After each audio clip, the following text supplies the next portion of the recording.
The doll moved while I was sleeping. Horror story. The antique doll. Aisha had recently moved into her grandmother's old house. While cleaning the attic, she discovered an antique porcelain doll sitting inside a dusty wooden box. The doll wore an old white dress and had glassy blue eyes that seemed strangely lifelike. Her grandmother had once warned her, "Never bring that doll into your bedroom." Aisha smiled, thinking it was just an old family superstition. The first night, curious, Aisha placed the doll on a shelf beside her bed. That night, heavy rain tapped against the windows while thunder echoed outside. Before sleeping, she glanced at the doll one last time. It was facing the bedroom door. She closed her eyes. Something changed. Around 3 a.m., Aisha suddenly woke up. The room was silent. She looked toward the shelf. The doll was gone. Her heart raced. A soft creaking sound came from the corner of the room. Slowly, she turned her head.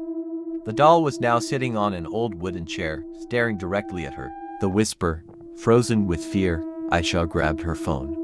Before she could turn on the flashlight, she heard a tiny whisper. "Don't leave me alone." The voice sounded like a frightened little child. The doll's head slowly tilted. Its glass eyes reflected the moonlight. A cold breeze filled the room although every window was locked. The hidden truth. The next morning, Aisha searched through her grandmother's old journals. She discovered that decades earlier, the doll had belonged to a little girl who mysteriously disappeared during the storm. Many believed her lonely spirit had become attached to the doll. Her grandmother had kept it hidden ever since. The final goodbye. That evening, Aisha carefully returned the doll to the attic and placed it back inside the old wooden box. She quietly whispered, "I hope you finally find peace." The room became strangely warm. For the first time, the doll's unsettling expression seemed calm. From that night onward, nothing unusual ever happened again.